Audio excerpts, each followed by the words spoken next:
डाला है कि उनका कोई हो सकता है, कोई कैबिनेट का कोई डिसीजन होगा जो वो उसमें बता रहे हैं। और दूसरा जो है, उसमें जो कमेंट आया है, वो कमेंट ये है, रविकांत रवि जी उसमें कमेंट करते हैं कि युवाओं का नौकरी का क्या हुआ महोदय, सबसे बड़ा वादा आपका यही था, कहीं ये जुमला ना साबित हो जाए, ध्यान रहे। तो ये मसला जो है इंपॉर्टेंट है। यानी अभी सरकार को युवा इस मुद्दे पर घेर रहे हैं कि चाहे आप कुछ भी करिए, लेकिन रोजगार को आपको प्रायोरिटी देना होगा। इसी मुद्दे पर हमारा आज का विषय है। अब हेमंत सरकार जो है बहुजन समाज के प्रतिनिधि कर रही है, लेकिन उसके जो लोग हैं किस समस्या से गुजर रहे हैं, ये कमेंट आपको बता रहा है।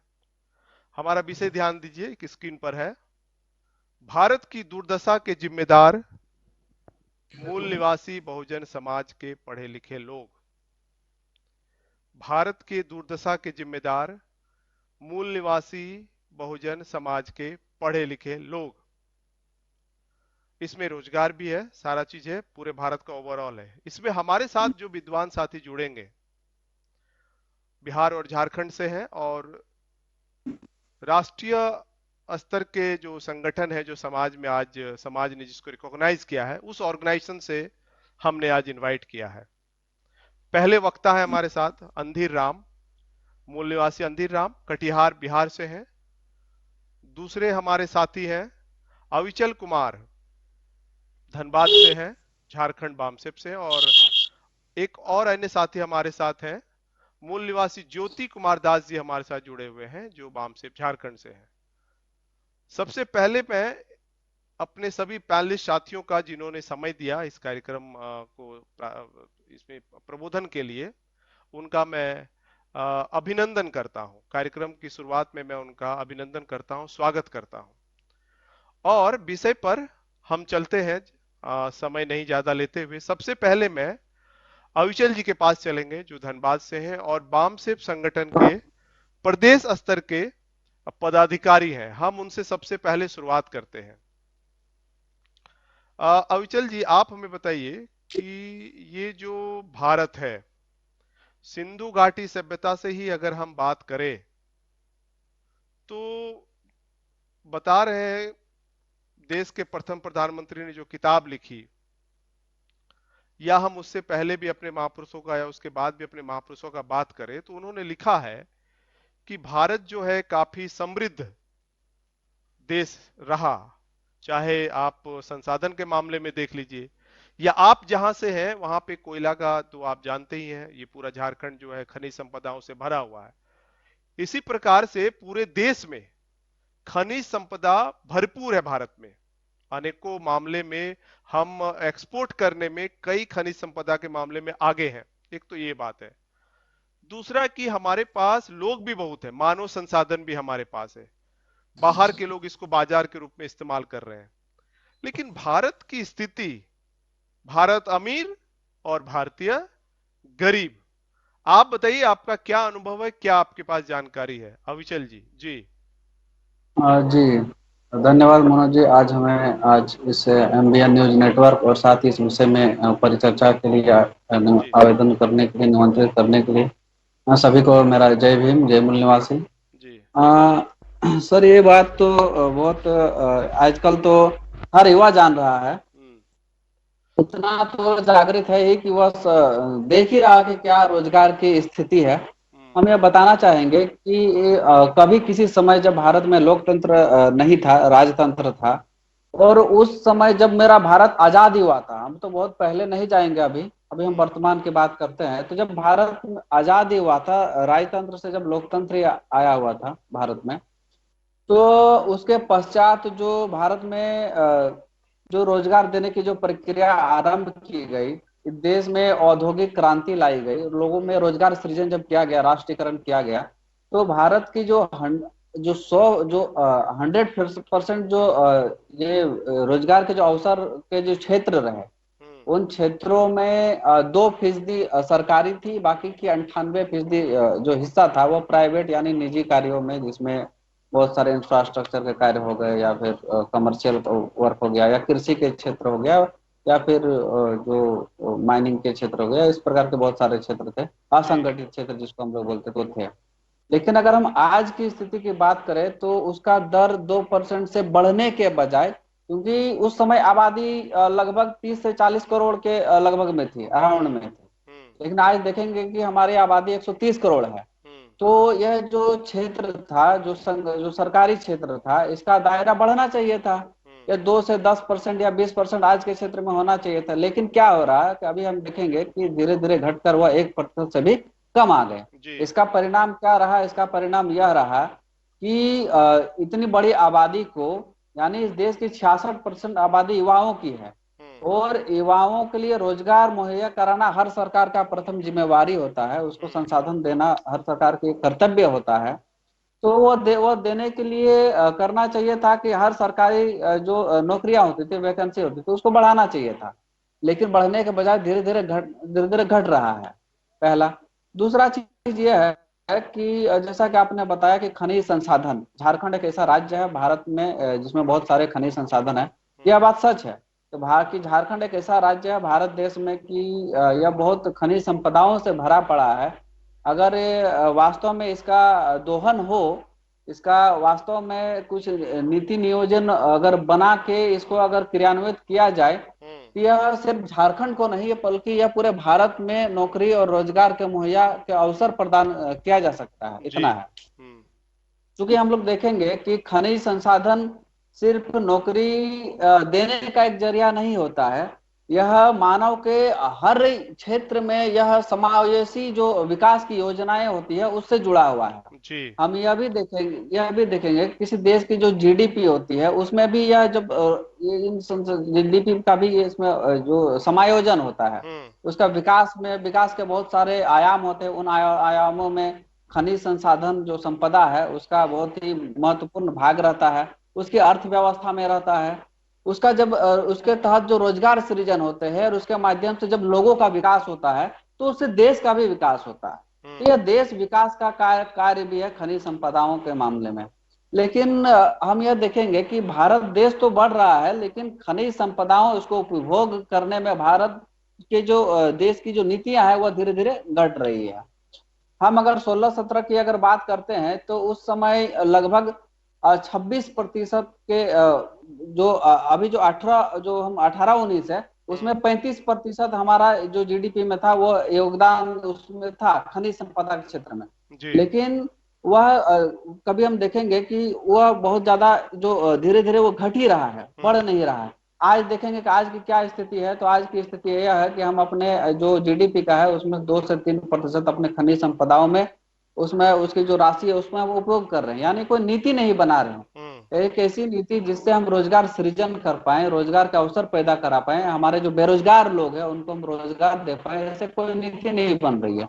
दूसरी बात है, आज हम देखते हैं कि ये जो हम जो धनबाद से क्षेत्र है, धनबाद को जाना जाता है कोयलांचल के दृष्टिकोण से, कोयला क्षेत्र की राजधानी भी कहा जाता है। हम्म। तो कोयला क्षेत्र में काम करने वाले जो कामगार है वह आपका 80 से 90 के बीच में 7 लाख हुआ करते थे। हम्म। लेकिन आज अगर देखेंगे तो यह 3 लाख 2.5 लाख के श्रेणी में आ गया है। हम्म। कोयला क्षेत्र में जो प्रोडक्शन का काम होता है वह अभी 70% जो प्रोडक्शन यानी उत्पादन का काम है वह प्राइवेट क्षेत्रों से लिया जा रहा है। तो हम्म। और प्राइवेट क्षेत्रों में जो काम करने वाले जो कर्मचारी है हम्म। उनसे 12 से लेकर 24 घंटे तक कार्य कराया जाता है। जी। उन्हें सामाजिक सुरक्षा के नाम पर उसका ना पीएफ कटता है ना पेंशन उसका ढंग से कटता है। हम्म। उसका दोहन होता है, छुट्टी के लिए आधे घंटे मिलते हैं, और सैलरी 8,000 9,000 10,000 या 5,000 तक उसको दिए जाते हैं। हम्म। तो इस प्रकार से चल रहा है।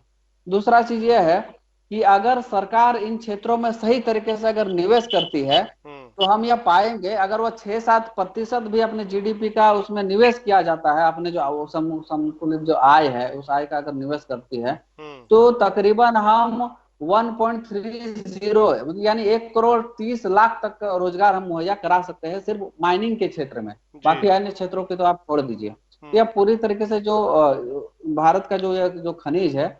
और हम ये जानकारी बता देना चाहेंगे कि भारत में वैसे खनिज तीन प्रकार के होते हैं। एक धात्विक होता है, दूसरा अधात्विक होता है, और तीसरा जो प्राकृतिक होता है। हम्म। और हम यह भी बता दें कि अगर विश्व के परिप्रेक्ष्य में देखें हम, तो ऐसा कोई देश नहीं जहाँ पे बहुत सारे खनिज संपदाएं प्राप्त होती है। लेकिन एकमात्र भारत ऐसा देश है जहाँ विश्व में जो खनिज संपदाएं पाई जाती है उसमें से अधिकतर भारत में पाई जाती है। खनिज संपदा के मामले में बहुत आगे है भारत भी। लेकिन क्या होता है भारत में, भारत में भंडारण तो है, भारत में पाई तो जाती है, हम्म। लेकिन भारत में उन संपदाओं का खुद उपयोग नहीं करके हर साल इसको आयात कराना पड़ता है। यानी दूसरे देश से हमें इसकी मंगाने की पड़ती है।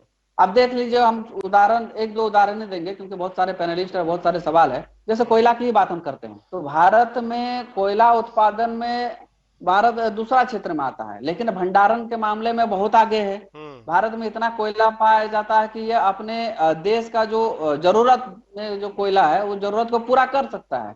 लेकिन आप देखेंगे कि फिर भी ये अपने जो ये है जो जरूरी है, जितना कोयला जितना मीट्रिक टन की आवश्यकता होती है उससे ज्यादा इसको फिर वहां से दूसरे देशों से, चीन या अमेरिका से मंगाना पड़ता है। हम्म। उसी प्रकार दूसरे जो है सोना है, प्राकृतिक गैस है, और पेट्रोलियम है, बॉक्साइट है, तांबे है, सोने है, लोहा है, इसका शीशा, मैंगनीज, जस्ता, हीरा, जिप्सम, चुना पत्थर, फास्फोराइट। इन सारे चीजों में देखेंगे तो इन सारे चीजों में कहीं भी उत्पादन भारत में आपको नहीं दिखेगा। हम्म। भारत का स्थान है तीसरे पे, चौथे पे है, पांचवे पे है, छठे पे है, लेकिन पहला दूसरा स्थान पे आपको देखने को नहीं मिलेगा। जबकि जी। भारत में भंडारण बहुत ज्यादा संख्या में उपलब्ध है। तो ये हालात है। यानी हमारे पास जो खनिज जो संसाधन मुहैया है उपलब्ध है, अगर उनका हम सही तरीके से, जो भंडार उपलब्ध है उसका अगर हम सही तरीके से नीति बना के नियोजन तरीके से उसका अगर जी। उत्खनन करें, उसमें हमारा जो ये जो बेरोजगारों जो युवा है उसको अगर हम मौका दे, उस क्षेत्रों में इन्वेस्ट करें, जी। तो हम अभी तत्काल में सिर्फ खनिज क्षेत्रों में, दूसरे क्षेत्र की बात कर को छोड़ दिया हम्म। जाए,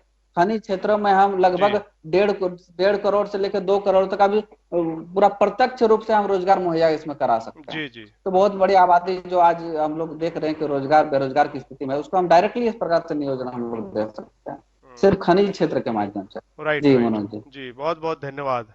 मतलब वो सरकार नीतियां नहीं बना रही है जिसके तहत हम, जो हमारे पास जो जितने संसाधन है, चाहे नदियों की ही बात करें हम, या फिर हमारे पास इस तरह का भौगोलिक क्षेत्र है, ऐसा मौसम है, हम अगर सही ढंग से अगर सरकार नीतियां बनाती तो आज भारत ये नहीं होता। हम आते हैं बिहार से हमारे साथ जुड़े हुए हैं, हमसे प्रदेश स्तर के हमारे साथ साथी जुड़े हुए हैं, हम उनसे जानना चाहेंगे। अंदिर सर के पास हम आते हैं। अंदर सर, आप हमें बताइए कि लोग हनीमून मनाने स्विट्जरलैंड जा रहे हैं भाई। मतलब हमसे तो बहुत वो छोटा देश है, समुद्रों से घिरा हुआ है। हम इतने सुंदर देश है हमारा, चारों तरफ इतना जल संसाधन का हमारा एरिया है, जहाँ बहुत ज्यादा, मतलब उससे भी बहुत ज्यादा आय प्राप्त हो रहा है। और हमको अभी जो अविचल जी ने बताया, इतने हमारे पास संसाधन उपलब्ध है। फिर भी हम उन देशों के मुकाबले, मतलब मैं एक वीडियो देख रहा था सर, उसमें एक बिना ड्राइवर वाला एक बस वहां चल रही है। मतलब इतना वो डेवलप है, लोग इतना सुविधा संपन्न सब कुछ है। और अगल बगल अगर हम पड़ोसी देश की बात करें, श्रीलंका की बात करें, या फिर अगल बगल हम अगर एशिया के ही कुछ देशों की बात करें जो हमसे पीछे रहा करते थे, आज हमसे वो कहीं आगे निकल गए हैं। आप बताइए, क्या, क्यों, क्या ऐसा, क्या आपको क्या लगता है?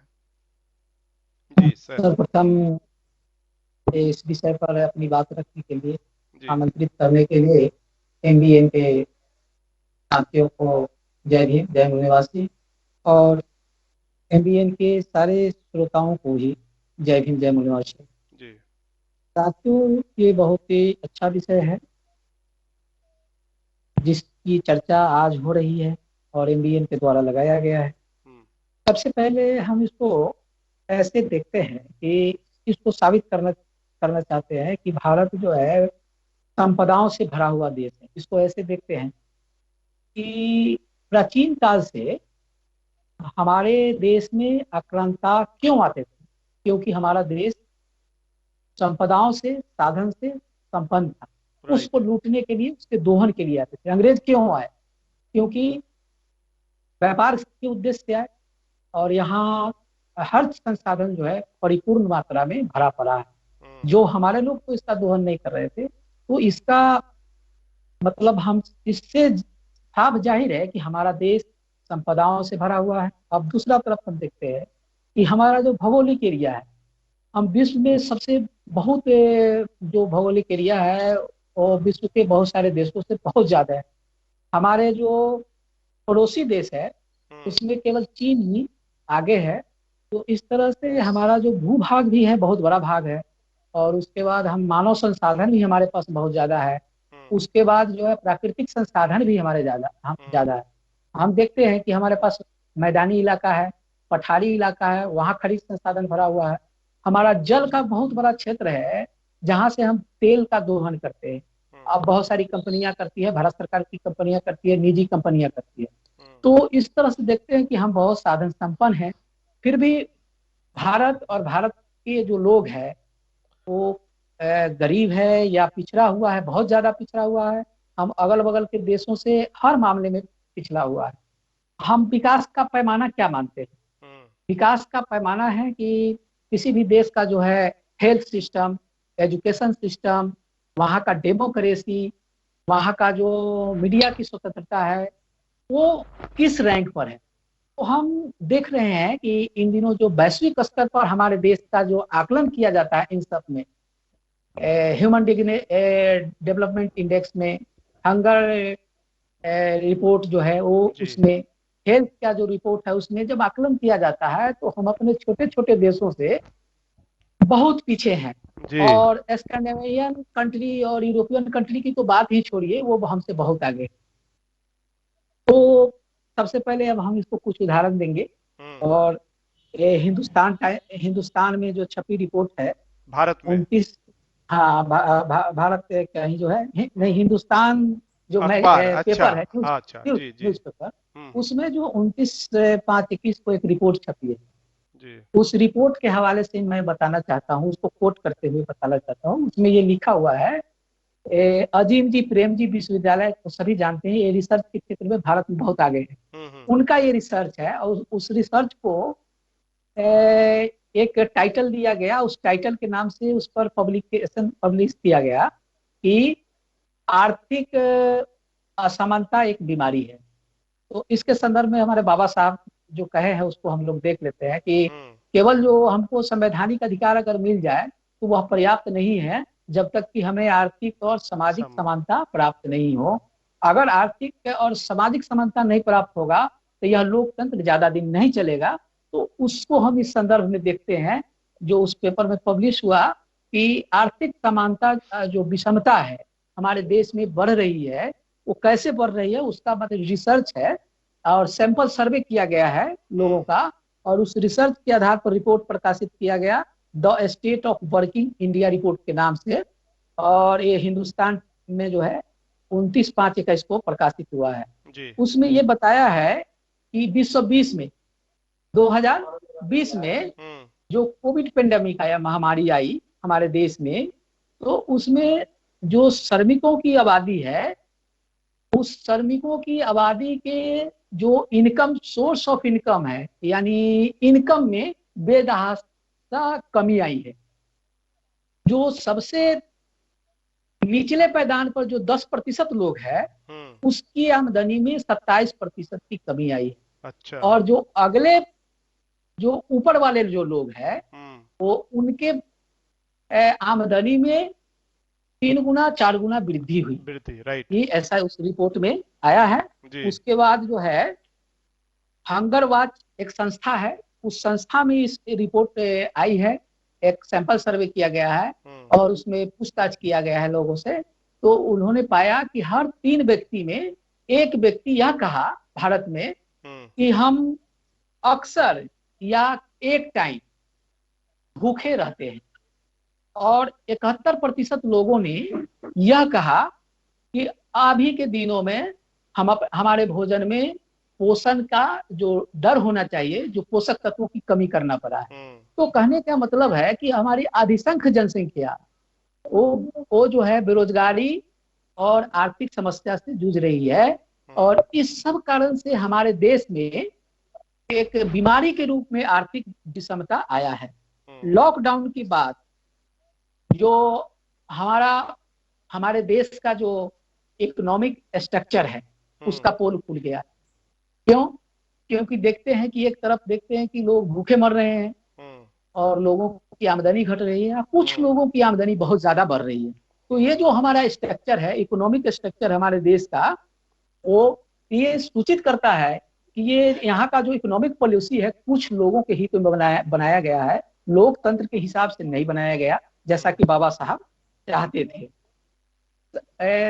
अविचल जी बता रहे थे कि असंगठित क्षेत्र जो है हमारा बहुत बड़ा क्षेत्र है और 2% लोग ही संगठित क्षेत्र में कार्यरत है, और इस 2% से जो लोग है इस 2020 में उसमें से 50% लोग बेरोजगार हो गए और असंगठित क्षेत्र में आ गए।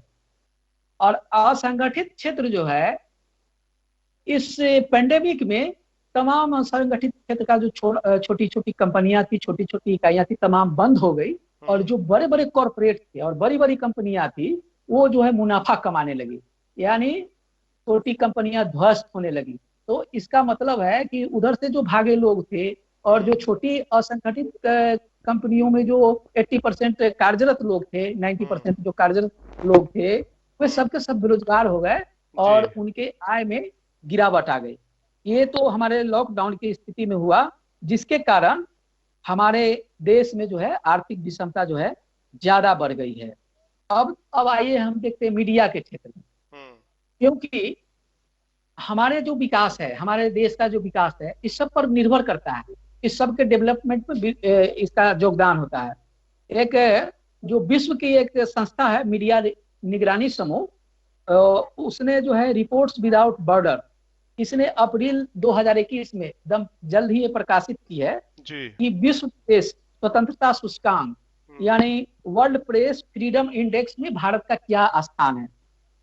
नॉर्वे, जैसा कि आप जानते हैं कि ये स्कैंडिनेवियन कंट्री है, स्कैंडिनेवियन कंट्री जो 10-12 कंट्री का एक समूह है, फिनलैंड, डेनमार्क, ये जो है सब चीज में बहुत आगे हैं। वो जो है लगातार 5 वर्षों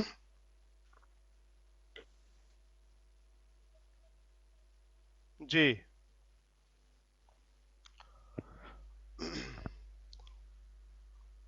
हम थोड़ा इंतजार करेंगे अंदिर जी, हो सकता है कि फोन आ गया हो। जी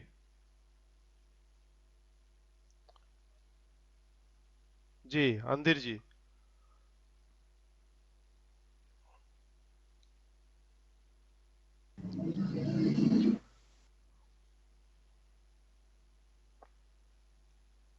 चलिए हम आगे बढ़ते हैं अभी। उनकी बात हम नेक्स्ट टाइम ले लेंगे। हम चलते हैं अविचल जी, ज्योति जी के पास चलते हैं, हमारे साथ जुड़े हुए हैं और हजारीबाग से हमारे साथ साथी हैं। और ज्योति है तो ज्योति का जो ज्वाला है और रोशनी जो है वो हमारे साथ बिखेरेंगे। ज्योति जी, अभी जो बात उभर के आई, अविचल जी ने भी स्पष्ट किया और अंदिर जी ने भी ये कहा कि समस्याएं हैं, हमारे देश के जो हालात है वो काफी जो है गंभीर है और नीतियां नहीं बन रही है। पूरा देश के परिस्थिति में अगर हम देखें तो हमारा काफी नुकसान हुआ, हम काफी नीचे चले गए हैं। हाँ अंदिर जी, हम आपसे लेंगे, हम सेकंड में अभी ज्योति जी से ले लेते हैं, फिर आप अपनी बात पूरा करिएगा। ज्योति जी से ये पूछना है कि आप किसको मानते, घटक मानते? ऐसे तो हमने विषय लगाया है कि पढ़े लिखे लोगों ने जो है नुकसान पहुंचाया, हाँ वो कारण है, आप के किसको इसको घटक मानते हैं? जी ज्योति जी। जी जय भीम जय मूल्यवासी। हम्म। जी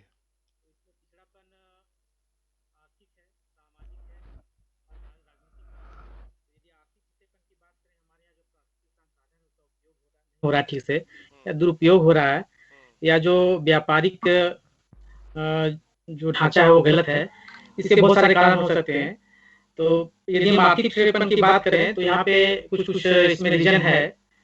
जैसे भारतीय अर्थव्यवस्था का निम्न विकास, ज्यादा मुद्रास्फीति, राजकोषीय और व्यापार घाटे में बढ़ोतरी, इसमें एक विशेष कारण है नीतिगत पंगुता, जिसका अविचल जी बात कर रहे थे, हमारे अंधे जी बात कर रहे थे, और विलंबित सुधार निवेश का नकारात्मक माहौल, यूं कहा जाए तो विश्व में भारत को तीसरा सबसे बड़ा आर्थिक व्यवस्था माना जाता है, जहां 17% विश्व की 17% जनसंख्या रहती है। और इसमें, और यदि हम सामाजिक बात करें, सामाजिक विषमता की बात करें, चूंकि सामाजिक विषमता हो तो आर्थिक विषमता आती है। यहाँ पे पटना के science arts and science college में एक सेमिनार हुआ था, मैं तत्काल की बात बता रहा हूँ, तो नहीं बहुत सारे बातें हैं इसमें।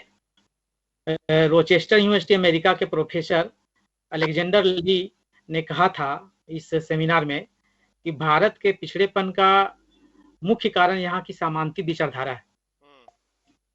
जो पहले से जो हमारे इतिहास को देखें, जो सामंती विचारधारा चल रहा था, वो विचारधारा अभी भी हमारे बीच व्याप्त है। और वो ये उनका ये वर्तमान का, हम लगता है 2 महीना पहले का, ये लॉकडाउन से पहले की जो एक गोष्ठी हुई थी, उन्होंने इसमें कहा था। इसमें बहुत सारे विद्वान लोग मौजूद थे। अब इसमें ये देख सकते हैं कि ये एक चीज और है, जैसे हमारे अविचल जी ने कहा था कि नीतिगत अंगता सरकार ने, यदि 1991 के बाद कहा जाता है कि भारत में जब आर्थिक उदारीकरण की नीति लाई गई तो भारत का आर्थिक विकास बहुत ज्यादा हुआ। लेकिन उसको यदि स्टडी करेंगे तो देखेंगे कि आर्थिक विकास हुआ तो देश के मूल निवासियों का हुआ, पूरा देश का हुआ। देश का मतलब देश के प्रत्येक व्यक्ति का प्रति व्यक्ति आय बढ़ा या नहीं बढ़ा, तो देखा जाएगा। तो यदि उसमें उदारीकरण की नीति आई तो उसमें कुछ लोगों का वर्चस्व बढ़ा व्यापार में, और उनका एक तरह से देखा जाए तो भारत में पूंजीवादी व्यवस्था ज्यादा बढ़ी।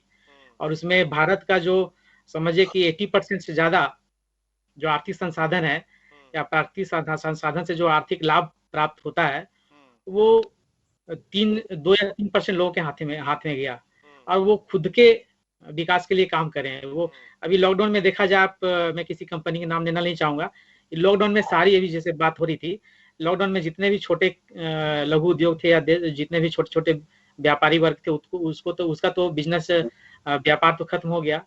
और कुछ चंद कंपनियां हैं, लॉकडाउन में भारत की ऐसी स्थिति, अर्थव्यवस्था पूरे विश्व में ऐसी स्थिति है, और इसमें हमारे देश की 2-4 कंपनियां जो हैं वो काफी ऊंचे स्तर पे बढ़ रही है इस लॉकडाउन में भी। तो ये देखा जाए तो एक तरह से जो हमारे शासक वर्ग है उनके द्वारा सही तरीका से कार्य नहीं किया गया, सही नीति नहीं बनाया गया। और जो हमारे संविधान में जो संवैधानिक व्यवस्था जो है, जो हम बार बार सबसे बड़े लोकतंत्र की बात करते हैं विश्व का, सबसे बड़े लोकतंत्र का ये केवल चुनाव तक या वहां तक सीमित नहीं रहना चाहिए। लोकतंत्र मतलब सभी का बराबर विकास होना चाहिए, सभी को व्यापार करने का बराबर मौका मिलना चाहिए। एक है एजुकेशन सिस्टम। यदि भारत में देखा जाए तो एकेडमिक एजुकेशन ज्यादा है। एकेडमिक एजुकेशन मतलब कि आप डिग्री ले लिए, ग्रेजुएट हो लिए, पीएचडी भी कर लिए, लेकिन वोकेशनल एजुकेशन की कमी है ना। और एक तरह से देखा जाए तो सोशल एजुकेशन की कमी है, क्योंकि जब तक सोसाइटी का डेवलपमेंट नहीं होगा, जब तक एक दूसरे से लोग भावनात्मक रूप से जुड़ेंगे नहीं, एक दूसरे की समस्या को समझेंगे नहीं, तो फिर हम उसका अन्य विकास कैसे कर सकते हैं।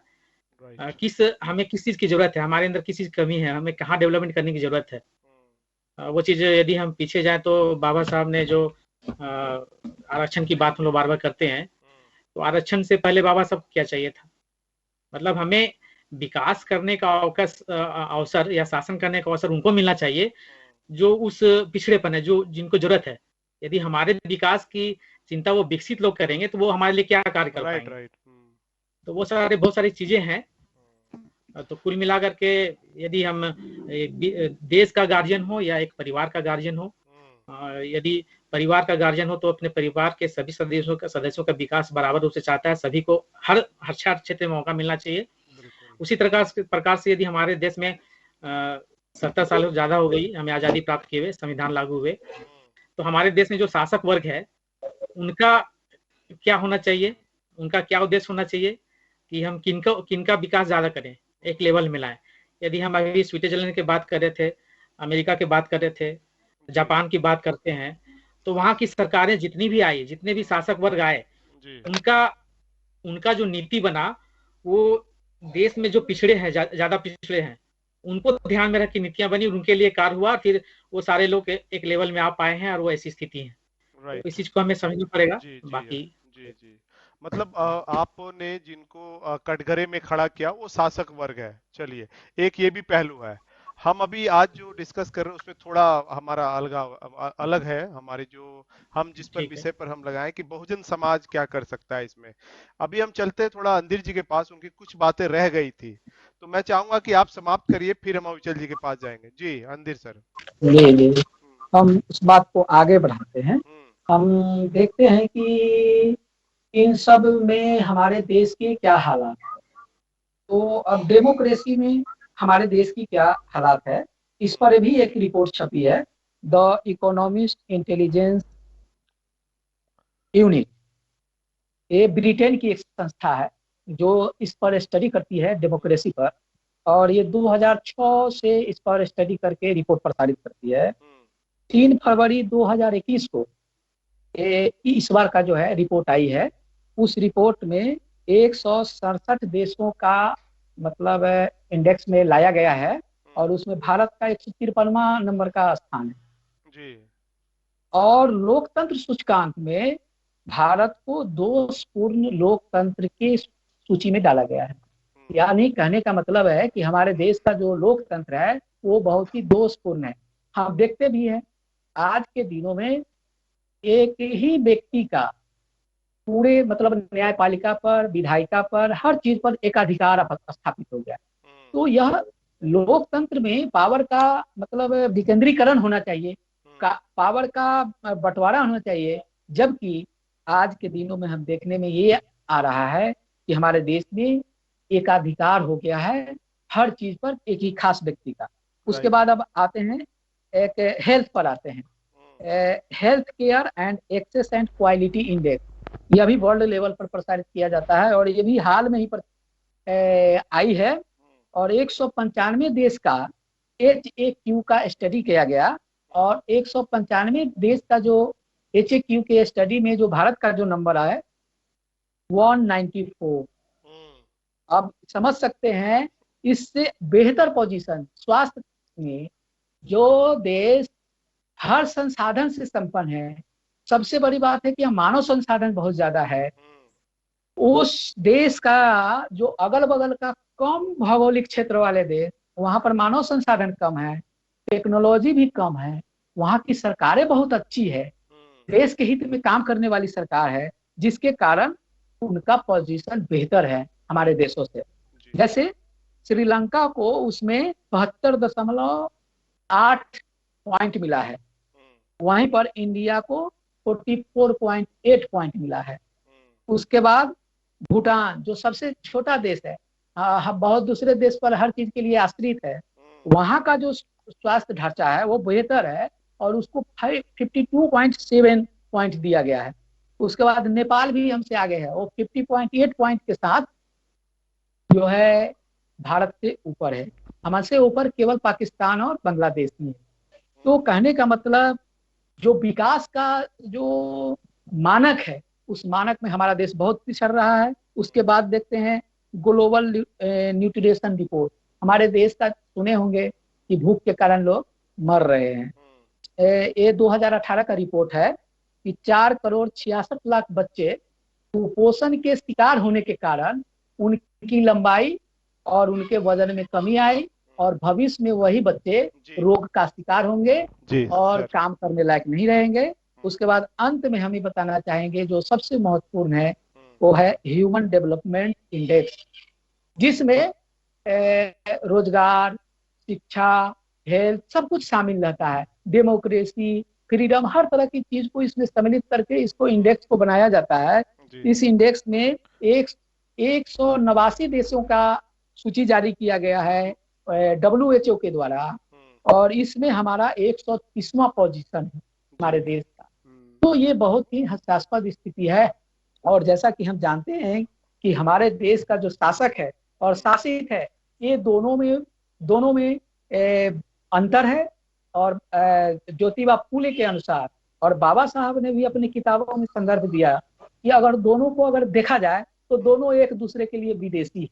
कहने का ये मतलब है कि वो एक दूसरे के लिए विदेशी है। तो समझ सकते हैं हम लोग, क्योंकि इस देश के मूल निवासी है जी और मूल निवासियों पर गैर मूल निवासियों का शासन है और मूल निवासी 85% है, इसके विनाश का वो सारा पॉलिसी तय किया जाता है। जी इसीलिए हमारे देश की ये हालात है। ये इस सब्जेक्ट के इस पॉइंट पर हमको ये कहना है। जी जी जी, बहुत बहुत धन्यवाद। बहुत ही विस्तार से आपने अपनी बात रखी सर। काफी काफी ज्यादा जो है उसमें डिटेल भी आपने दिया। जो विश्व जो दृष्टिकोण, वैश्विक जो दृष्टिकोण है, जो सवाल था हमारा, वो आपने रखा। अभी हम चलते हैं अविचल जी के पास। और अविचल जी का वीडियो, अविचल जी आप अपना वीडियो ठीक करिए, आपका वीडियो रुका हुआ है। हाँ, जी हाँ अविचल जी, आपसे सवाल है, सही है। आप हमें जी बताइए, ये तो बहुत सारी बातें आ गई भाई।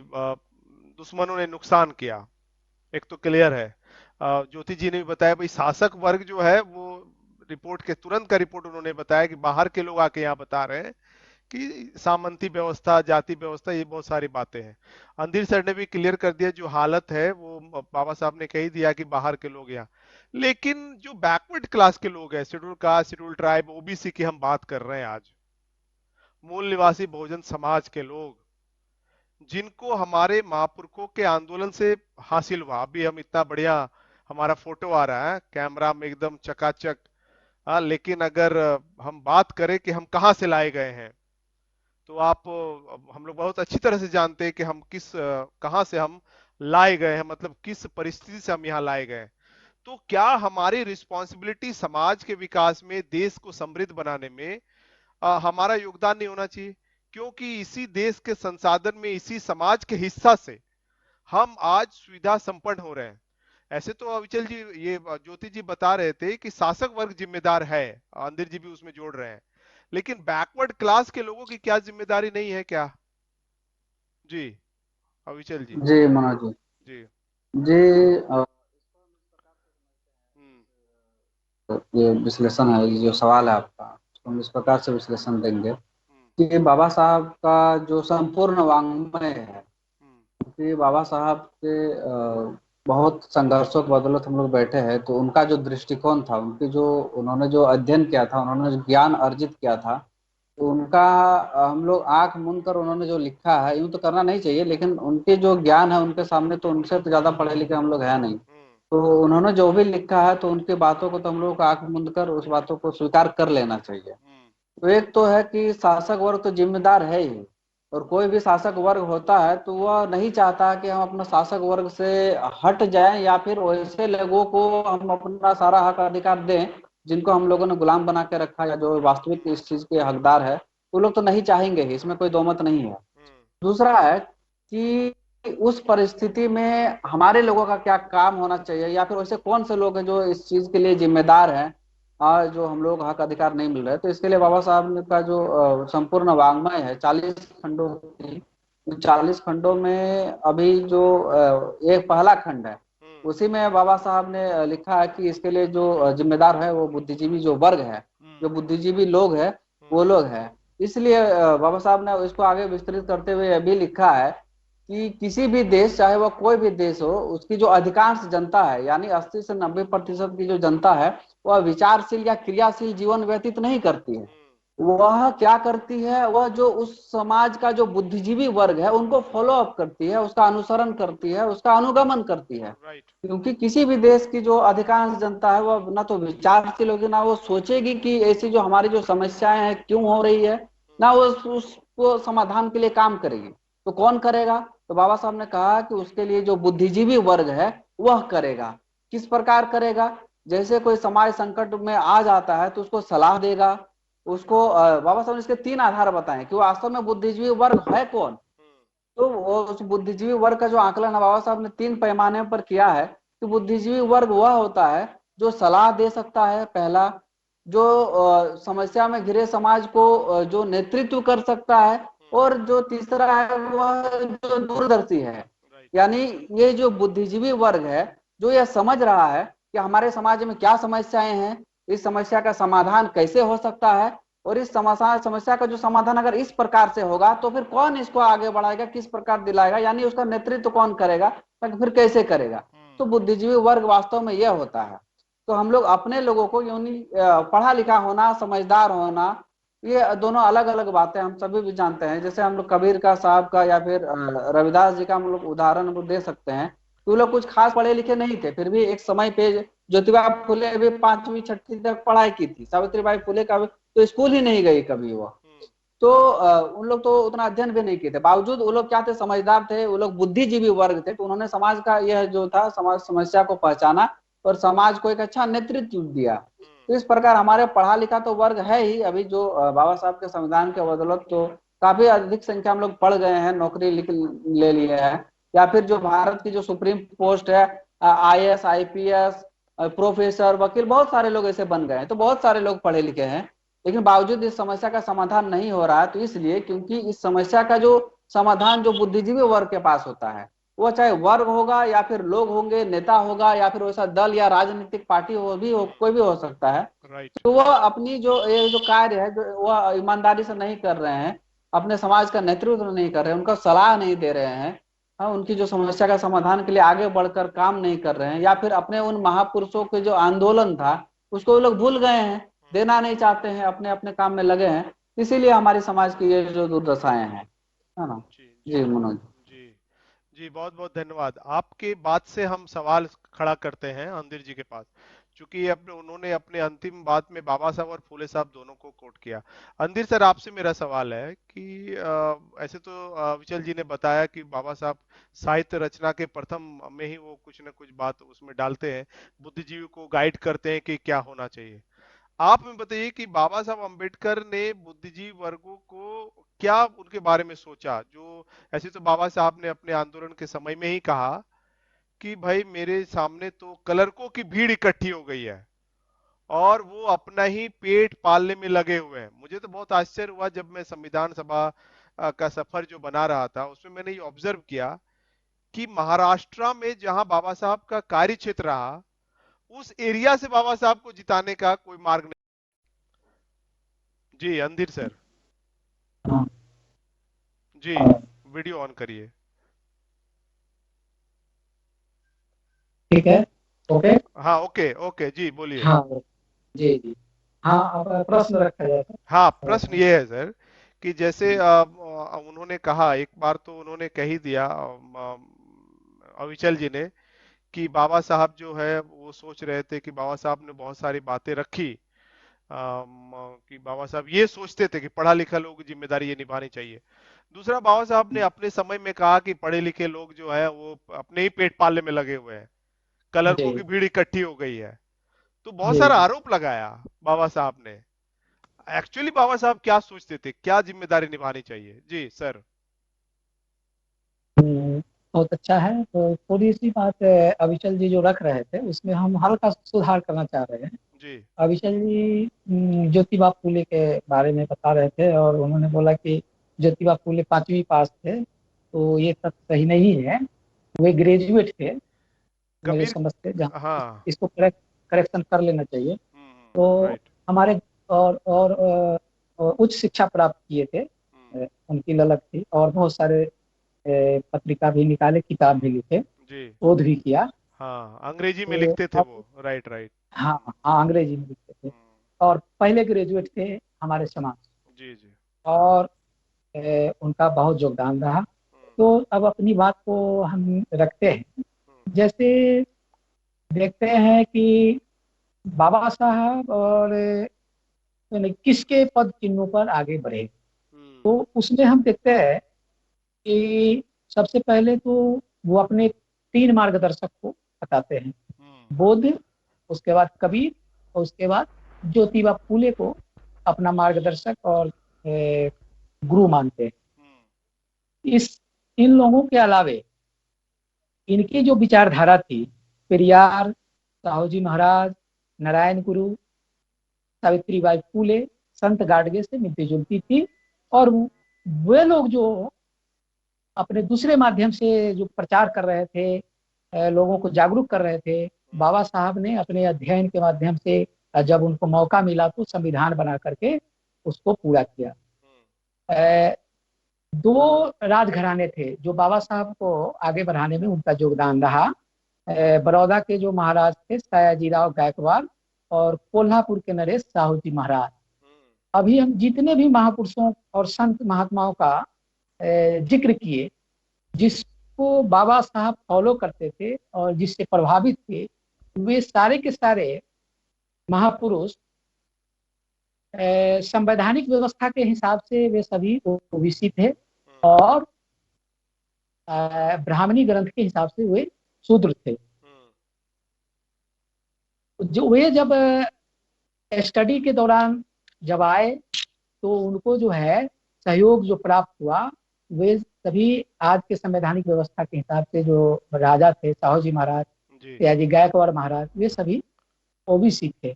तो कहने का मतलब है, प्रश्न जो रखा गया है, तो जो पिछड़े समाज के लोग हैं उनको मतलब क्या कर सकते हैं और वे क्या किए और उनसे हमको क्या सीख लेना चाहिए और उनको क्या करना चाहिए। अब हम आते हैं ज्योतिबा फूले के विचार के ऊपर। ज्योतिबा फूले को बाबा साहब 7 दिसंबर 1951 को 51 को नागपुर में अपने भाषण के दौरान उन्होंने उनको गुरु घोषित किया और 28 अक्टूबर 1954 को बाबा साहब ने भाषण में कहा था कि ज्योतिबा फूले का एकमात्र वारिस से मैं ही बचा हूँ, बाकी उनको फॉलो करने वाला कोई नहीं है। तो कहने का ये मतलब है कि वह स्थिति बन गई थी जो हमारे जो महापुरुष जो चाहते थे, वे सारे के सारे लोग 1954 तक साफ हो गए थे और कांग्रेस के इर्द गिर्द सभी मंडराने लगे थे और चमचागिरी करने लगे थे। तब बाबा साहब को 28 अक्टूबर 1954 को ये बातें कहनी पड़ी और वो तब उन्होंने आगे बात बढ़ाई। साहू जी महाराज का जो योगदान है बाबा साहब के जीवन में और जो ज्योतिबा फूले का जो प्रचार प्रसार था, उसके प्रभाव के कारण जो रिप्रेजेंटेशन कहिए या आरक्षण का जो जनक है साहू जी महाराज को माना जाता है और उन्होंने 26 जुलाई 1902 को सर्वप्रथम इसको लागू किया और 50% आरक्षण दिया और ब्राह्मणों को पदच्युत करके जो पिछड़े और शोषित समाज के लोग हैं उनको आगे लाने का कार्य किया। और 26 जून जो है उनका जन्म दिवस भी है। 26 जून 1902 को उन्होंने इसको लागू किया था और जब उन्होंने लागू किया था तो ब्राह्मण वर्ग द्वारा और जो शासक वर्ग है, जो प्रभु वर्ग लोग है, इसका काफी विरोध किया था और विरोध करने के बावजूद भी उन्होंने कहा कि हम जो है सत्ता से बाहर हो जाएंगे, लेकिन शोषित के लिए काम करना, जो वंचित समुदाय के लोगों के लिए काम करने जो है हम वो छोड़ नहीं सकते। उन अपने वो जो साहू जी महाराज थे अपने परिवार में भी इस जो महारानी थी वो इनके बात से सहमत नहीं होती थी, तो उन्होंने पुराण के बारे में एक उदाहरण दिया और पुराण का उदाहरण देते हुए उन्होंने पढ़ करके बताया और पढ़ने के लिए दिया और उसमें लिखा हुआ था कि गैर ब्राह्मण स्त्री का कर्तव्य है कि वो ब्राह्मणों को भोजन कराकर संतुष्ट करे तथा प्रत्येक रविवार को भोग के लिए अपना शरीर समर्पित करे। तो इस तरह से उन्होंने मतलब समाज में अपना योगदान दिया और लोगों को, जैसे कि हमारे संगठन का है, हम लोग संगठन में क्या करते हैं, जो हमारे महापुरुष थे उनके विचारधारा को और उनके उद्देश्य को आगे उद्देश्य प्राप्त करने के लिए उनकी विचारधारा पर चलते हैं। 15 अप्रैल 1920 को मानगांव में साहू जी महाराज ने एक सभा कराई अनटचेबल का और 30 अप्रैल 1920 को नागपुर में अछूतों की जो सभा का जो उद्घाटन हुआ, उस उद्घाटन में बाबा साहब को मौका मिला और बाबा साहब ने बातें रखी और उस सभा में साहू जी महाराज ने बोला कि यही वो व्यक्ति है जो आने वाले दिनों में शोषित और वंचित समाज का प्रतिनिधित्व करेगा। हम तो शायद नहीं देख सकेंगे, लेकिन आने वाला दिन में लोग देखेंगे। तो ऐसा आज वह चीज देखने को हमको मिल रहा है। 1921 में जब बाबा साहब अध्ययन के दौरान इंग्लैंड में थे, तो उसकी सारा जो खर्च था वे साहू जी महाराज उठाया करते थे। अब हम आते हैं जो संविधान बना रहे थे, तो उस समय बाबा साहब के साथ एक घटना घटी। हम सभी नाम सुने होंगे, चंदापुरी, आर.एल. चंदापुरी का नाम सुने होंगे। आर.एल. चंदापुरी उस समय अखिल भारतीय पिछड़ा वर्ग एससी, एसटी, ओबीसी और माइनॉरिटी का एक संगठन चलाते थे। अब हम लोग आज चलाते हैं एससी, एसटी, ओबीसी का एक संगठन। लेकिन ये बात जो है 1947 यानी जब हमारा देश आजाद होने वाला था, संविधान सभा जब बन रहा था और बाबा साहब प्रारूप समिति के अध्यक्ष चुन लिए गए थे, तो उस समय इस संगठन के माध्यम से इस संगठन का अध्यक्ष जो थे पंजाब राव देशमुख, समझ गए। और जब वो अपने बात रखे थे, तो इस संगठन के माध्यम से बाबा साहब को उन्होंने कहा कि क्योंकि 1931 के जनगणना के हिसाब से जो अदर बैकवर्ड क्लास है उसकी जनसंख्या 52% है, और जो शेड्यूल कास्ट और शेड्यूल ट्राइब्स है उसको पूना पैक्ट के हिसाब से उनको अधिकार दे दिया गया। लेकिन फिर भी बहुत सारे जो भारतवासी है, बहुत सारे जो अदर बैकवर्ड क्लासेस है, वो जो है उसी तरह से पिछड़े और वंचित है, शिक्षा से है, संपत्ति से वंचित है। तो बाबा साहब ने उनसे बहुत प्रभावित हुए और उन्होंने कहा कि कम से कम एक व्यक्ति ऐसे मिले इस समाज से जो इस समाज के अधिकार के लिए सामने आए। तो कहने का मतलब है कि जब उस समय बाबा साहब चाहते थे कि जो है पूरे राइट्स मिले ओबीसी को, लेकिन किसी कारणवश नहीं मिल पाया, वो उसे मुकाम तक नहीं पहुंचा सके। लेकिन उनको यह बात की संज्ञान था कि और भी लोग पिछड़े हैं, इसलिए उन्होंने आर्टिकल 340 का व्यवस्था किया, जो बाद में मंडल कमीशन के रूप में आया, और इसका लाभ आज हमारे लोग उठा रहे हैं। तो ये बात है। अब जो देखते हैं, जब बाबा साहब जो जब 1900 जब अंतरिम सरकार बनी, तो उसमें जो है विधि मंत्री के रूप में वो गए। तो उन्होंने बाद में जो आम चुनाव जो 1952 में लड़ने वाला था, उसमें वो चाहते थे जो आर.एल. चंदापुरी का अखिल भारतीय पिछड़ा वर्ग और बाबा साहब की जो पार्टी है, उस पार्टी को मिलाकर के चुनाव लड़ा जाए। लेकिन पंजाब राव देशमुख उस समय अध्यक्ष थे, जिसके कारण वह समझौता नहीं हो पाया और उस मुकाम को नहीं पा सके, तो अकेले चुनाव लड़ना पड़ा। सर। तो कहने हाँ, तो 6 नवंबर 1951 को पिछड़ा वर्ग संघ एवं शोषित जनसंघ के संयुक्त प्रयास से जब बाबा साहब कुछ मुद्दों पर मंत्रिमंडल से जब 1951 में त्याग पत्र दे दिया, उसके बाद चंदापुरी ने आपके इस बिहार के धरती पर उनको आमंत्रित किया। संजोग से जो है उसमें जो अपने शोषित समाज के लोग ही कुछ भगदड़ मचा दिया। बाबा साहब का भाषण पूरा नहीं हुआ और वो अधूरा ही रहा, जो बाद में प्रकाशित भी हुआ।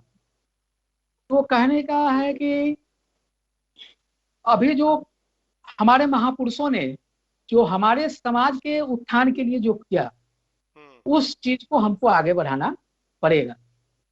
अगर उस भाषण में उन्होंने एक बात रखी थी 1951 में, गांधी मैदान में नहीं, वो जो अंजुमन इस्लामिया हॉल में हुआ था, तो उन्होंने बात रखी कि ये जो बिहार की धरती है बुद्ध की धरती है, और यहाँ से ही क्रांति होती है और पूरे देश की जो व्यवस्था है बदलता है।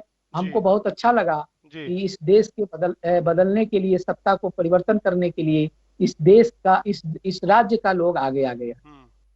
तो इसके लिए उन्होंने लोगों को, जो युवाओं को खासतौर से आह्वान किया शिक्षित हो, संगठित हो और संघर्ष के लिए आगे बढ़ो। कायर बराबर मरता है, परंतु वीर कभी नहीं मरते, क्योंकि इतिहास में उनका नाम दर्ज हो जाता है और उनकी जो विचारधारा है वो हमेशा जीवित रहता है। इसीलिए उन्होंने आगे आने के लिए कहा। और देश की जो वर्तमान राजनीतिक व्यवस्था है वह जो है ब्राह्मण और मरवाड़ियों के पैसा से और ब्राह्मण के दिमाग से चलता है। वह जो है मूल निवासी बहुजन समाज के फेवर में काम नहीं कर सकती है। इसीलिए हम वैसे संस्था का, वैसे संगठन का निर्माण करेंगे कि जो हमारे संसाधन से बने, दूसरा का संसाधन न लगे, जिसको हम आगे बढ़ाएं। वैसे चीजों को खड़ा करना पड़ेगा और खड़ा करके जो व्यवस्था परिवर्तन की जो लड़ाई है हमारे महापुरुषों को, उसको हम आगे आना होगा। जी और खास मंदिर तौर जी। से उन्होंने आह्वान किया कि युवकों को अत्याचार और शोषण के खिलाफ संघर्ष करने के लिए आगे आना चाहिए, क्योंकि युवक ही हैं जो आगे आकर के मतलब समाज गाइड कर सकते हैं। तो इस और दुनिया में जब देखते हैं, दुनिया का जो आंदोलन हुआ उसमें युवा का बहुत हाथ है और बुद्धिजीवी का बहुत हाथ है। जी तो जब तक बुद्धिजीवी वर्ग सामने नहीं आएगा तब तक जो है मास लोग कभी भी आंदोलन नहीं कर सकता है। तो मास लोग को गाइड करने के लिए, मास लोगों को प्रबुद्ध करने के लिए और एक बुद्धिजीवी वर्ग का जो लेयर है उसको तैयार होना पड़ेगा। और उसमें खास तौर से युवाओं को आगे आना होगा। युवाओं में जो शक्ति होती है वो परिवर्तन की शक्ति होती है, तो उसको जी आगे आना पड़ेगा। जी जी ये मंदिर जी। हम आते हैं, समय भी। जी। हम्म बात हम्म कि ये जो व्यवस्था है, जो ब्राह्मणी व्यवस्था है, ब्राह्मणों की जो राजनीतिक व्यवस्था है और धार्मिक व्यवस्था है या उसकी सामाजिक व्यवस्था है, ये सामाजिक व्यवस्था का जो पोषण और जन्म जन्म तो दिया है ब्राह्मणों ने, लेकिन इसका खाद पानी और हवा, इसकी व्यवस्था हमारा जो है मूल निवासी समाज के लोग ही करते हैं। और जिस दिन इस खाद पानी और हवा की व्यवस्था करना बंद कर देंगे तो समझिए कि वो ब्राह्मणवाद और जिसके हम शिकार है वह समाप्त हो जाएगा। जी और कहीं पर हम पढ़े थे, जिस दिन हमारे मूल निवासी बहुजन समाज उस ओर जाना छोड़ देगा तो ब्राह्मण लोग सबसे पहले लात मार करके उस जगह को छोड़ देगा और ध्वस्त हो जाएगा। इसीलिए हमारे बुद्धिजीवी वर्गों को, हमारे मूल निवासी बहुजन समाज को, जो जो धार्मिक रूप से जो धार्मिक ग्रंथ में शूद्र है जी और संवैधानिक व्यवस्था में ओबीसी है, एससी एसटी है, कन्वर्टेड माइनॉरिटी है, उनको उनको जो है समझना पड़ेगा। और समझ करके जी जो खाद पानी सॉल्यूशन और लेंगे सर उसको हम ट्रीट, आपसे। जी सॉल्यूशन जी लेंगे जी। जी, हम उसको आते हैं मुहैया जी करना। जी जी जी जी जी ज्योति जी, आप हमें बताइए। अभी अंदर जी ने बहुत विस्तार से बताया कि बाबा साहब कैसे उनको मतलब थोड़ा मदद मिला और उन्होंने पूरा समाज कल्याण में अपना जो जो शिक्षा का जो मेन भूमिका है, जो पढ़ते हैं लोग, जो लिखते हैं, जो जब उनके पास संसाधन आ जाए, जब उसका एजुकेशन आ जाए तो उसको कहाँ लगाना चाहिए, अंधीर जी ने बहुत विस्तार से बताया। मतलब टाइम हमारा ओवर हो गया, बहुत ही डिटेल में उन्होंने बताया, एक एक पॉइंट को रखा। आप बताइए ज्योति जी कि क्यों नहीं लोग निभा रहे हैं।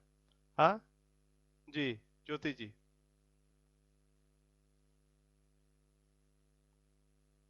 जी ज्योति जी से लगता है कि हमारा कनेक्शन फिर डिस्कनेक्ट हो गए हैं।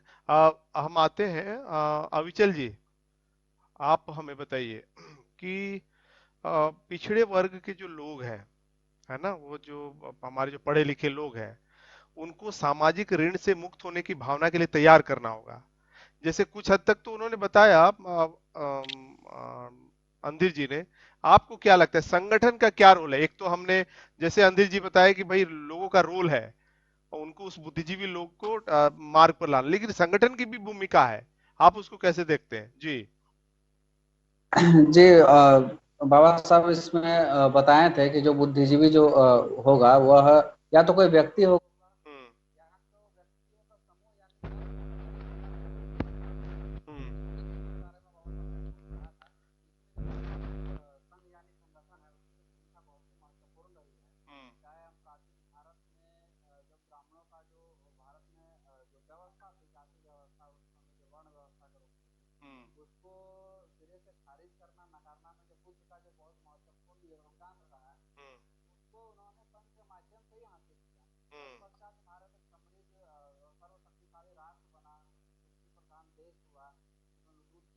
और बहुत सारे जो विश्वविद्यालय तक्षशिला नालंदा जैसे खुले, तो इसलिए हुआ क्योंकि बुद्धा ने संघ बनाकर संघ के माध्यम से जो समता स्वतंत्रता का जो पाठ पढ़ाया, लोगों को जो कार्य प्रधान को जो गुण को उन्होंने आधार बनाया, तो उसके माध्यम से ही हुआ, है ना। उसके बाद हम लोग जब देखेंगे कि ज्योतिबा फुले ने भी जब सत्य शोधक समाज बना के अपने मूल निवासी समाज के लोगों को जो हक अधिकार दिलाए, उस समय जो ब्राह्मणी की जो कुरीतियां थी, विधवा विवाह, बाल विवाह, ये सब जो प्रथाएं थी, असमानता था, तो उसके खिलाफ में लोगों को मूवमेंट जागरूक किए और उसके जो माध्यम से लोगों को ये क्रांति पैदा की, ज्योतिबा फुले ने सत्य शोधक समाज के माध्यम से ही की। और इसी प्रकार बाबा साहब भी जब हम लोगों को अधिकार दिलाए, तो उन्होंने भी अपने जीवन काल में बहुत सारे संघ यानी संगठन का निर्माण किए, शेड्यूल कास्ट फेडरेशन हो या फिर आरपीआई हो या फिर और बहुत सारे जो उन्होंने संगठन बनाए, इंडियन लेबर पार्टी हो, तो बहुत सारे ऐसे इस प्रकार देखेंगे। तो आज के डेट में अगर शेड्यूल कास्ट जो भारत में है उसकी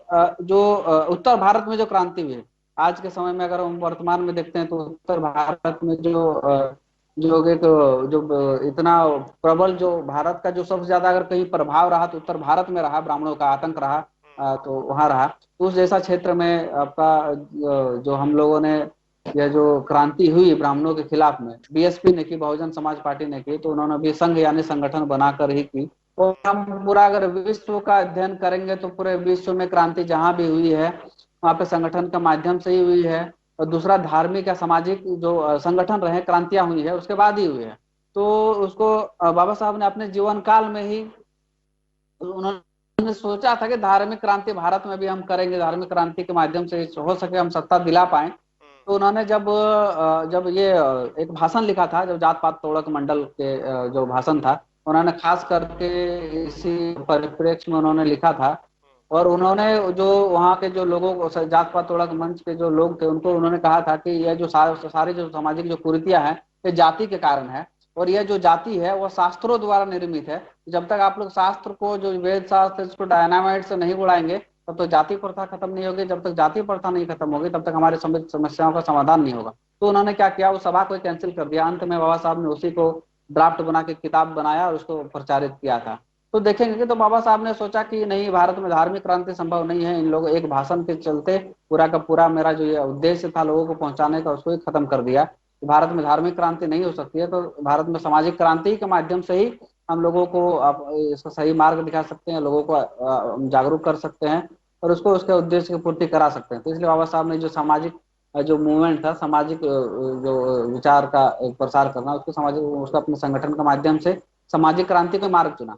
इसी प्रकार हम देखेंगे जब से बामसेफ की स्थापना हुई है तब से भारत में सामाजिक क्रांति जारी है, और ये इसका रिजल्ट भी दिखा हम लोगों को उत्तर प्रदेश में।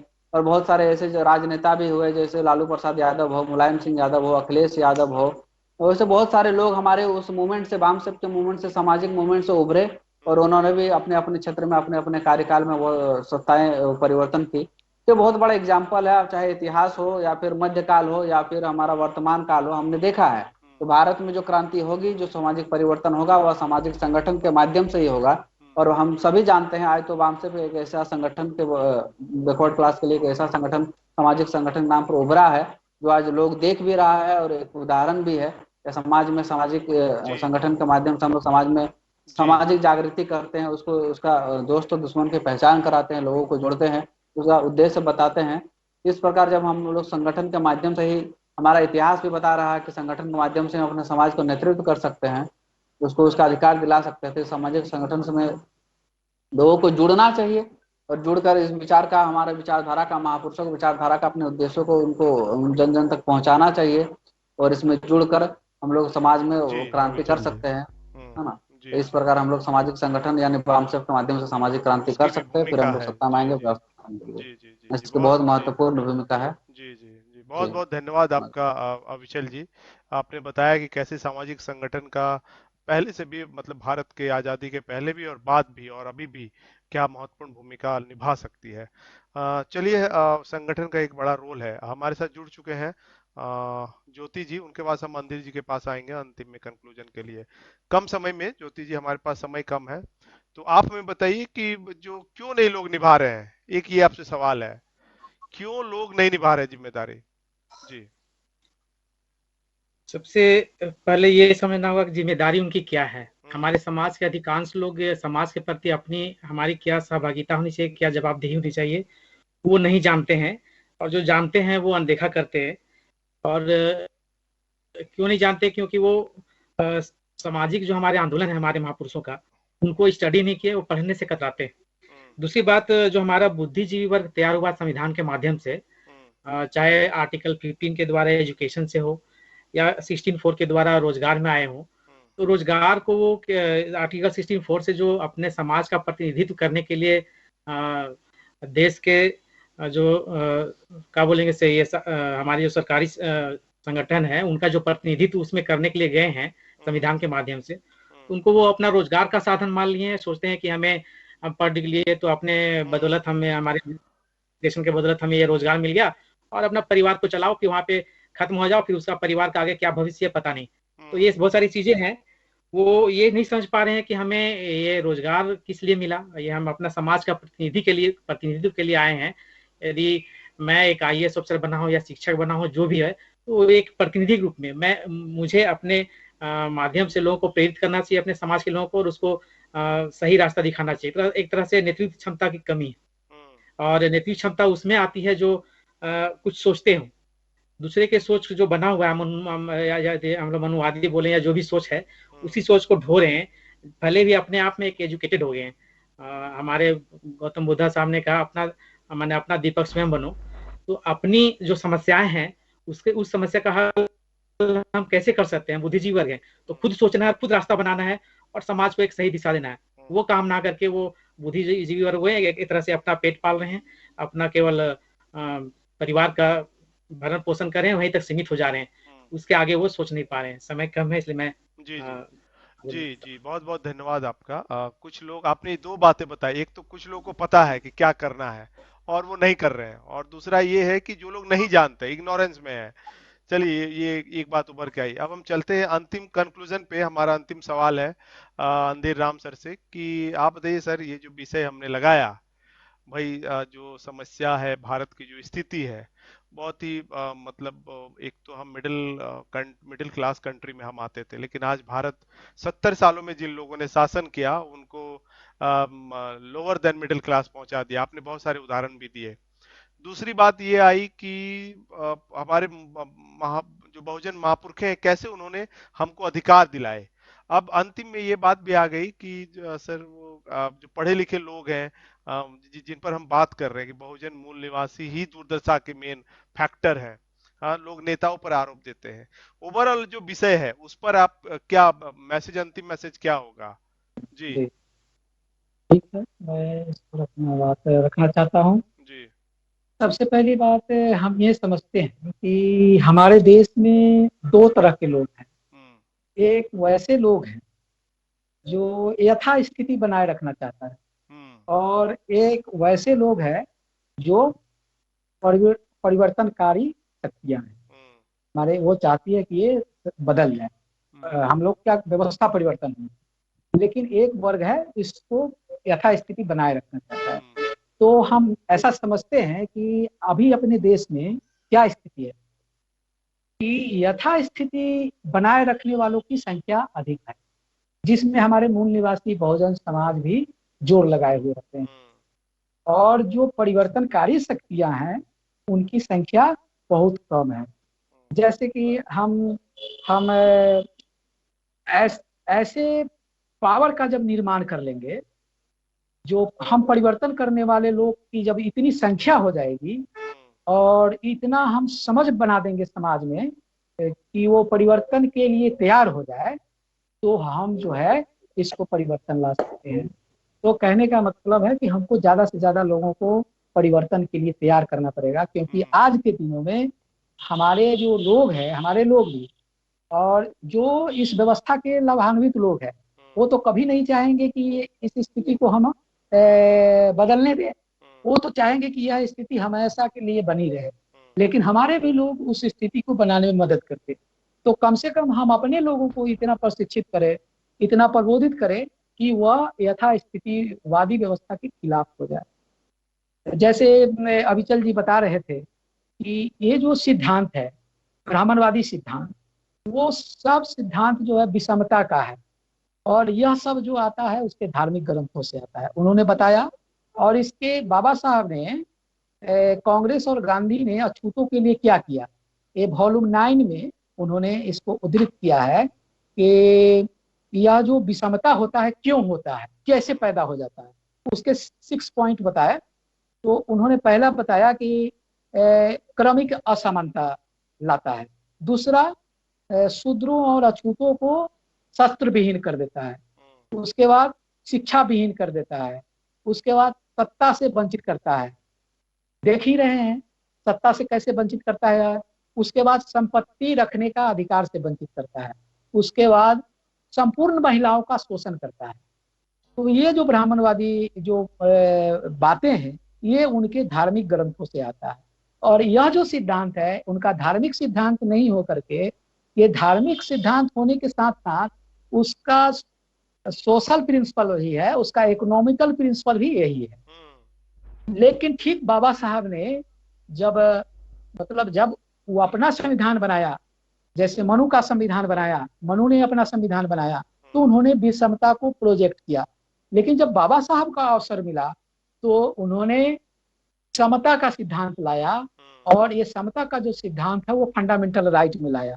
और जितने भी हमारे संविधान के और फंडामेंटल के राइट के जो विसंगत कोई भी कानून है, चाहे वह धार्मिक कानून ही क्यों ना हो, वो जीरो हो गया है आने के दिन से।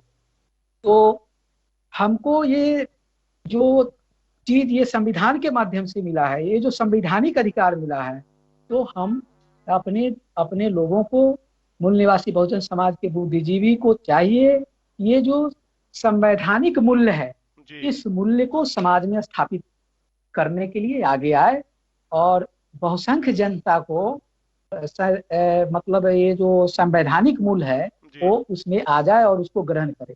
क्योंकि आज के डेट में हमारी जो बहुसंख्यक जनता है, जो यथास्थितिवादी जो अभी हर चीज पर कब्जा जमाए हुए है, वो तो बदलना नहीं चाहेगी। लेकिन जो इसके भुक्तभोगी सोसाइटी है वह भी उसको मदद करती है। तो इसलिए हमको संवैधानिक मूल्य हमारे समाज में स्थापित हो जाए, ऐसा हमको प्रबोधन करना पड़ेगा। तब जा करके हम जो परिवर्तनवादी शक्तियां हैं वो परिवर्तन करने में सक्षम हो जाएंगे और हमारा समाज बदल जाएगा। और एक जगह उसी वॉल्यूम में बाबा साहब ने कहा कि जो सबसे सताया हुआ व्यक्ति है वो अछूत है। कि आज का जो SC ST वर्ग के लोग हैं, SC ST के वर्ग के लोग जो है ज्यादा आक्रामक रूप से इस व्यवस्था का खिलाफ के लिए आगे बढ़ रहा है। लेकिन हमारा जो शूद्र समाज है, यानी संविधान का जो बैकवर्ड क्लास लोग, OBC लोग हैं, वो जो है फोर्स का काम करता है। और हमारा आक्रमण तो जो है एक साथ होना चाहिए, वो कुंद कर देता है हमारे आक्रमण को, वो रोकता है। तो हमको ऐसी परिस्थिति बनाना है कि इस परिस्थिति से हम व्यवस्था को परिवर्तन कर दे और संवैधानिक मूल्य को स्थापित कर दे, तब जाकर के हम व्यवस्था परिवर्तन करने में सक्षम हो सकते हैं। जय भीम। जी, बहुत बहुत आभार और बहुत बहुत धन्यवाद आपका। हम तब सभी पैनलिस्टों का बहुत बहुत आभार व्यक्त करते हैं। ओवरऑल ये परिचर्चा बहुत ही जो हमारे सामने कई सारी बातें आ गई, हमारे पास सॉल्यूशन भी आ गया। प्रॉब्लम कितना विकराल है, लेकिन हमारी संख्या भी ज्यादा है। और अंधीर सर ने सही कहा, जो पीड़ित लोग हैं उन्हीं को इकट्ठा आके हमको इस सॉल्यूशन को ढूंढना पड़ेगा। जिसकी समस्या उसका संगठन, उसका आइडियोलॉजी, उसी का सॉल्यूशन वही सत्ता बने, तो फिर ये समाधान हो सकता है। हम दुश्मन वर्ग पर, दूसरे दुश्मन के पार्टी पर, दुश्मन के आइडियोलॉजी पर हम अपना जो हमारा जो राइट है वो हम प्राप्त नहीं कर सकते हैं। भले कुछ लोग उसमें शामिल हैं, जैसे बाबा साहब के समय में, फूले साहब के समय में लोगों ने बहुत ज्यादा, फिर कांसीराम ने लिखा भी चमचा युग काफी उधर रहा, लेकिन जो अधिकतर संख्या जो है उसको ही समझना होगा। बुद्धिजीवी वर्ग को इस बात को समझना होगा, उसकी क्या रिस्पॉन्सिबिलिटी है, और बातों को समझकर उसको अपना जो सामाजिक ऋण की भावना है उससे मुक्त होने के लिए उसको इस आंदोलन में आना पड़ेगा, संगठित होना पड़ेगा। और देश को, भारत को, जो कभी पूरे विश्व की ज्ञान की धरती रही और पूरे विश्व को जिन्होंने बहुत कुछ दिया, उसको फिर से उस स्थान पर ले जाना पड़ेगा। काफी चर्चाएं हमारे बीच हुई। फिर हम कल उपस्थित होंगे। जो दर्शक हमारे साथ बने हुए थे उनका बहुत बहुत आभार। रोज हमारे साथ संध्या 7 से 8 जुड़िए और हमें कमेंट बॉक्स में सुझाव भी दीजिए। कार्यक्रम अच्छा लग रहा हो दूसरे को शेयर कीजिए, रिश्तेदारों को, संगठन के साथियों तक पहुंचाइए। हमारे हमारे हाथों में जो मीडिया है उसका हमें पूरा और सही दिशा में इस्तेमाल करना होगा। फिर हम कल मिलेंगे। सभी पैनलिस्टों को धन्यवाद देते हुए इस कार्यक्रम को मैं समाप्त करता हूं। जय भीम, जय मूल्यवासी, जय संविधान, जय भारत।